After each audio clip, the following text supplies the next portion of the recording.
At shout out sa iyo Sir Biyahinero ng Block 49 Lot 24. Ayan. At andito na naman tayo guys sa Casa Isabel para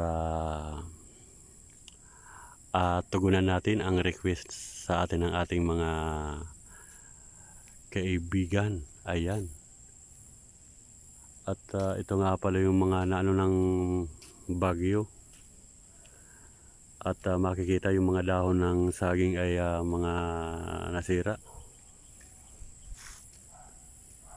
At yung mga kawayan halatang medyo nalagas yung mga dahon niya. Gawa ng yung nagdaang bagyong Christine mga kaibigan, mga viewers natin. Ayan. At andito na po tayo sa bahay ni Sir Biyahinero. Ayan. Kuhanan muna natin yung kahiliran ng mga bahay ni Sir Biyahinero. At yung doon pala, yung 48 ay kay Sir Dexter. Ayan, yung kay Sir Dexter palang bahay, yung naroon. At ito na po yung bahay nyo, Sir Biyahinero. Ay, ayan.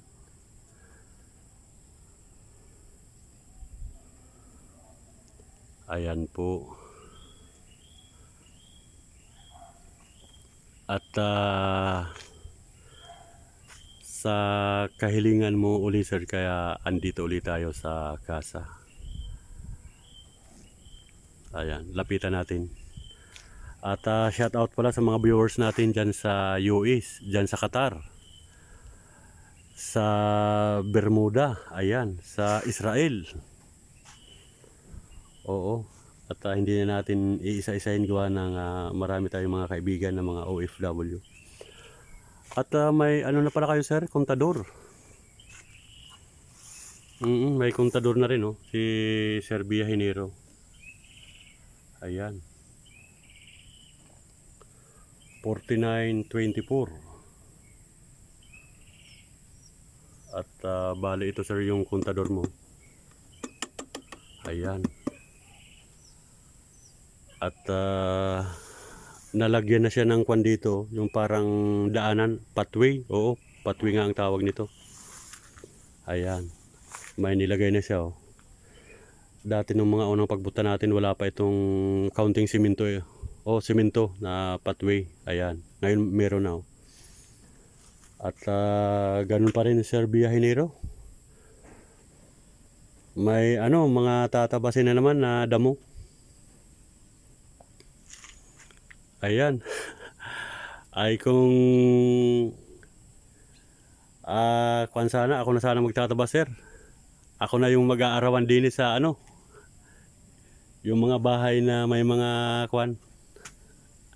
ganitong may damo sa harapan. Yan. Willing tayong magtabas ng damo. Ayan. Mas maganda kasi guys na yung harapan ng bahay kahit walang nakatira ay dapat malinis. Gawa ng tinitirahan ng mga insekto, mga uod. Yan. At binabahayan ng anay pag ganitong makakapal ang damo. At tulad ng dati ay silipin natin ang taas. Ayan. Ayan po ang taas, Sir Biyahinero. Ayan.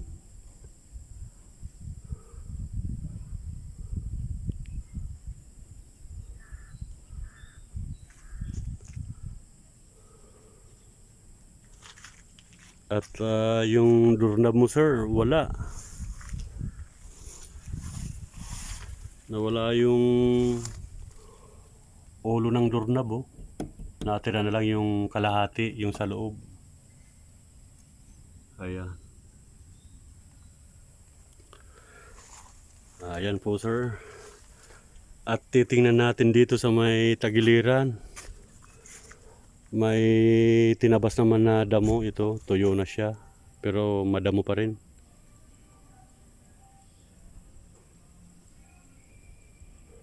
Madamo pa rin siya.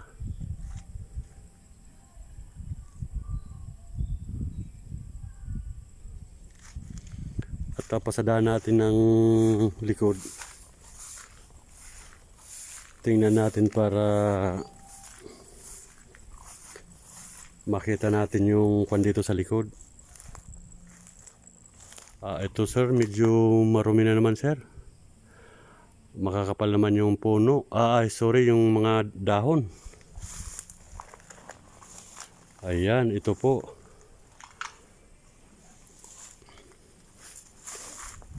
Ito pa rin yung dati. Ayan. At tingnan natin sa taas. Yung taas mo sir, mayroon ng mga nakaanong damo. Ayan. At yung mga alulod mo sir, butas-butas na oh. Tulad nung sa kabila, butas din.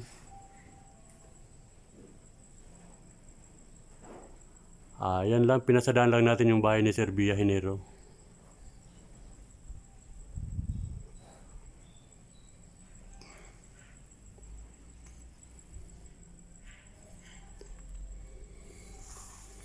At ito yung sa mga katalikuran nyo sir oh. Ayan.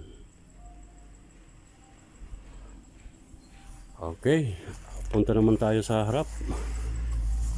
Punta na tayo sa harap at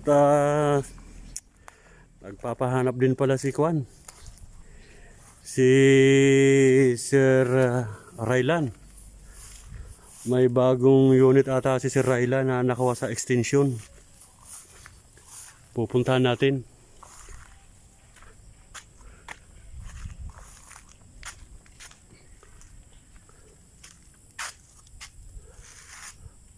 Ayan.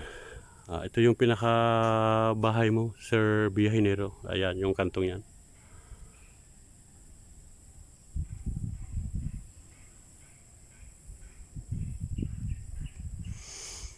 Okay, hanggang dito na lang muna guys ang ating pagkuha ng video. At okay naman po ang Casa Isabel. Malayo sa baha. Hindi naman na ano siya. Safe naman ang casa. Kaya yung mga viewers natin na may mga bahay dito sa casa, huwag kayong mag-alala at okay naman po. Okay, bye-bye. Thank you so much for watching. Isa Rugman.